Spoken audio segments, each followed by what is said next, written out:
influencers becoming DJs. Well, there's this other influencer. She's an influencer at the same time she's an actress. Well, she was ordered to pay 27K because she used certain image of herself in another campaign, and then the agency decided to sue her, saying that they own the copyright of those pictures. Who am I talking about? People might be asking themselves, well, who are you talking about? Imagine this.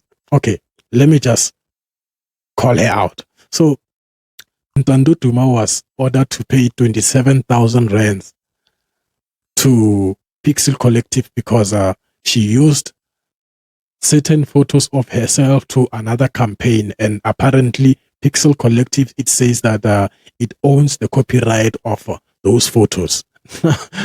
As much as I find this story very, very much interesting and fascinating, and I'm like, so how many influencers in this country are there that do not even own the rights of their photos? So now let's break this down, right? So Ntando Duma was involved with the Pixel Kollective, and for those who don't know Ntando Duma, she used to be an actress of Rhythm City somewhere there, and she even played Mpo in The Queen, or on The Queen, whatever, in or on, you know what I mean.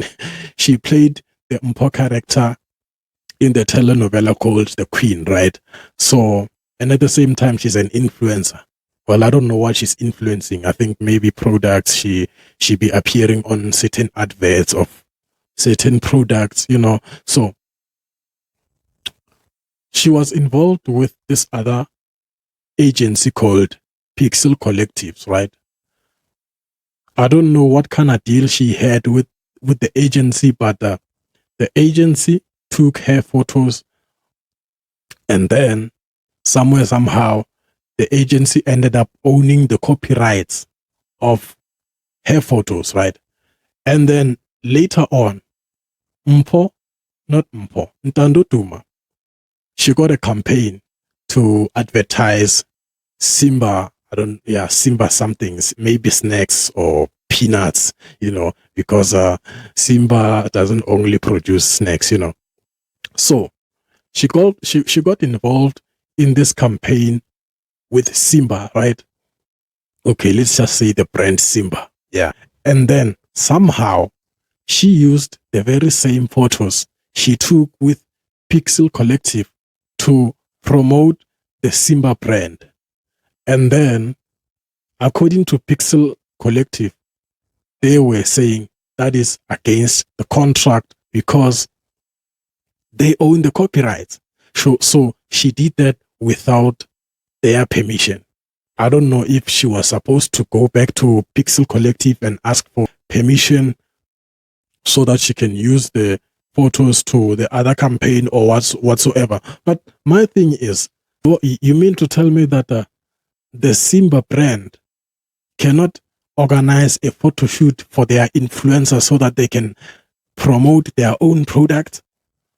I find it very odd that she went to an extent of using the photos that she took with the other agency to the other campaign, which makes me wonder, how many influencers are in the same water, but because it's not in the public yet? I mean, so if an agency decides to take photos of you, somehow you don't own those photos. I mean, with the Copyright Act, that's a very smart move. But imagine now they're saying, I don't own the pictures of me because I didn't take them. Like, what the fuck? This is me on the picture.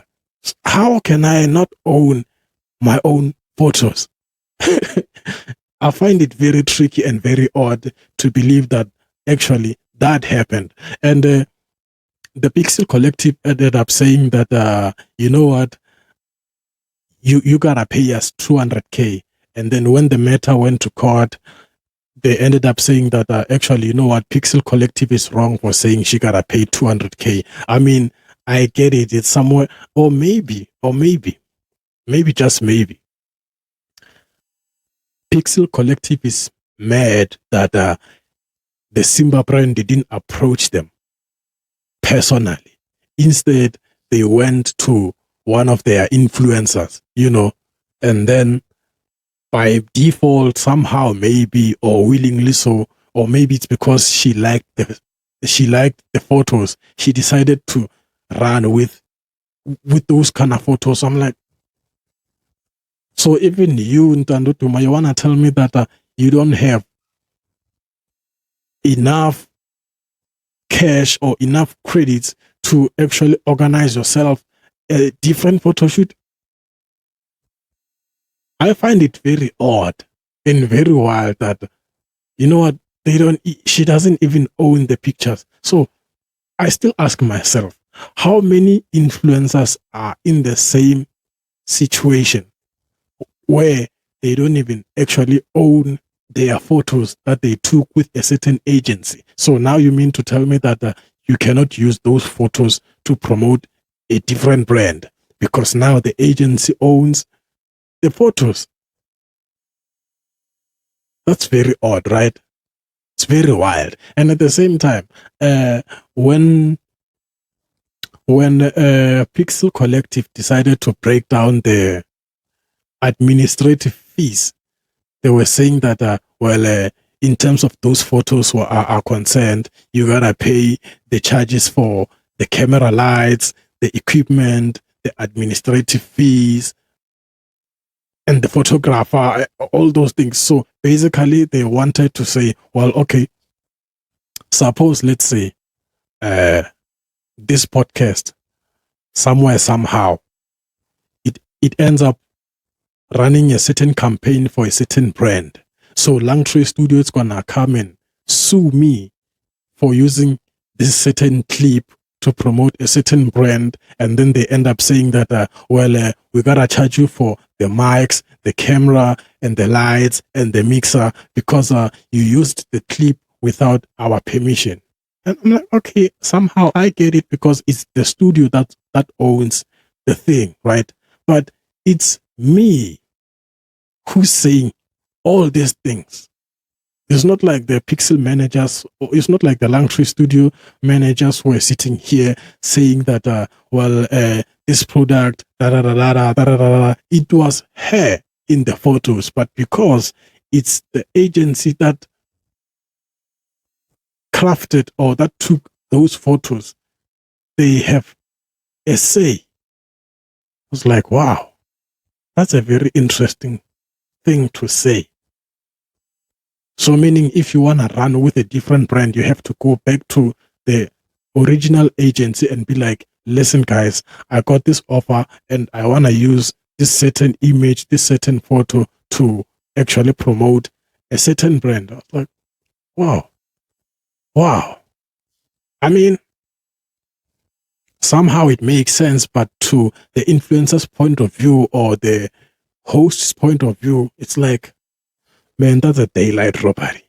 So now I gotta pay you for using the pictures of me in another brand. Come on, man. Come on. I just find it very fascinating because it is an interesting story. I was like, wow, can that actually happen? Well, guess what? It did happen. It did happen. So, but anyway, I don't want to try to talk a lot about the influencers culture and the influencers world, because I'm not an influencer. I'm just thinking out loud. I'm like, you know what? Did that actually happen? Wow. So how many influencers are there that they don't even own their photos? So their photos are owned by a certain agency that actually took the photos. Like, wow. Meaning now as an influencer, in order for you to run with your own image, you have to have your own production. You have to come up with your own makeup artist, your own camera crew, your own equipment and stuff like that so that you can actually run your own Wow, that's actually interesting. I mean, somehow I get it. I get it. I'm not really that surprised. I'm just like, interesting, right? That's interesting. Interesting. I mean, it's the same as it's the same as people who are working on radio. So you mean to tell me that everybody who's working 9 to 5 on radio, whatever, they don't actually own those tapes? You cannot monetize using those tapes. If something were to happen and then you decide to run with the tapes, the station can actually sue you for that. Wow. Wow. That's very interesting, man. We live in a world where the system and capitalism turns a blind eye on its hoi polloi. As we all know that nothing is permanent, I welcome you all to the LungTrey segment where we're gonna talk, share, listen and laugh if it's laughable. So sit back, relax. I'm your host, Ntando here. See you soon.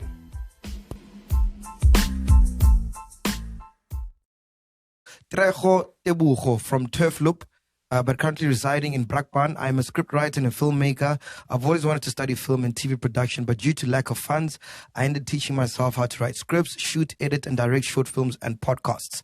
I started a YouTube channel, LungTrey Studio, where I shoot short films and podcasts on my Samsung